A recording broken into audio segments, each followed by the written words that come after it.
In the year 170 AD, the Roman Empire was the center of the known world, and one man held absolute command over its vast frontiers. Yet Marcus Aurelius was presiding over a civilization on the brink of collapse. A devastating plague was wiping out millions.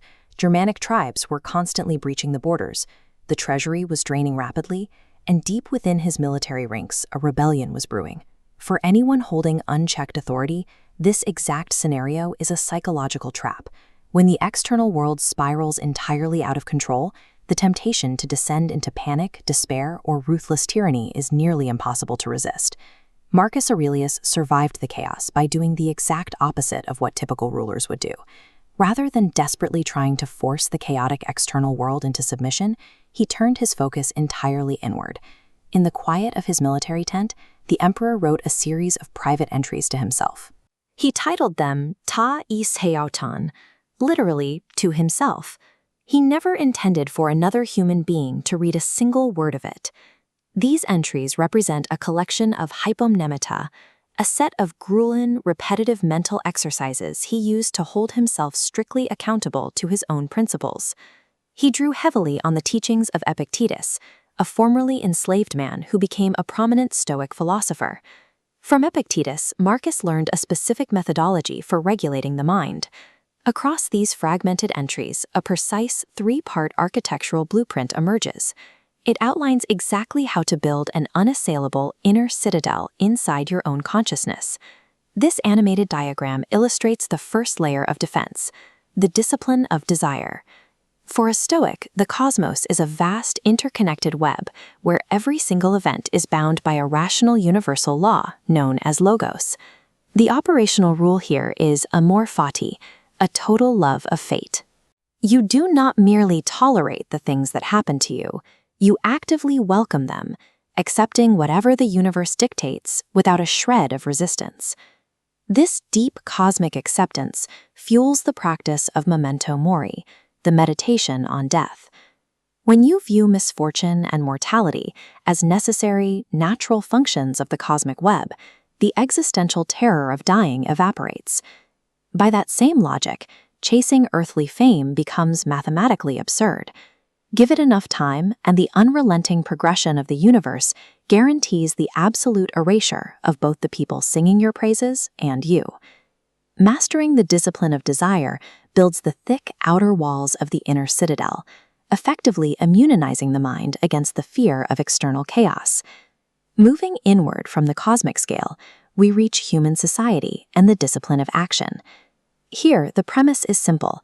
Humans are rational animals, explicitly engineered to cooperate with one another. To maintain that cooperation, Marcus practiced premeditatio malorum, a morning mental inoculation. He actively anticipated encountering deceitful, arrogant, and ungrateful people throughout his day, neutralizing the shock of interpersonal friction before it even happened. He applied an asymmetrical moral standard, demanding brutal strictness over his own choices, while displaying radical tolerance for the ethical ignorance of others. Mastering the discipline of action allowed him to lead without resentment. He could tirelessly serve the collective good without ever being corrupted or exhausted by the deep flaws of the people he governed. At the very center of this architecture lies the hegemonikon, or the ruling mind. This is where the discipline of judgment operates.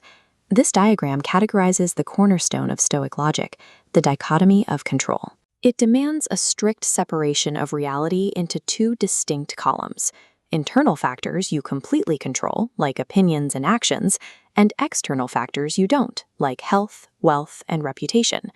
To manage things outside his control, Marcus used a cognitive deconstruction technique to literally erase impressions.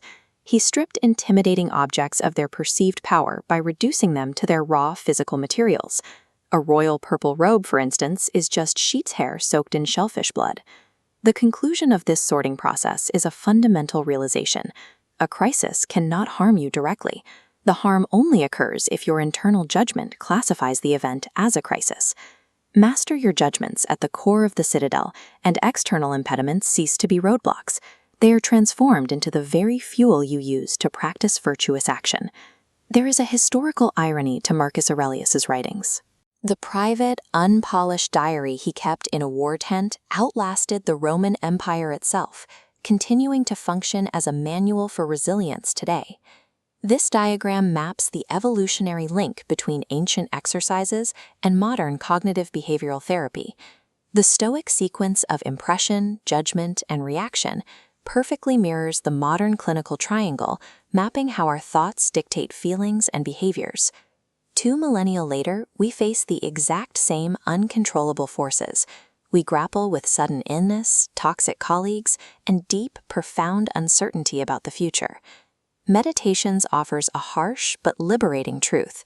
True freedom and tranquility are impossible to achieve by trying to dominate the external world.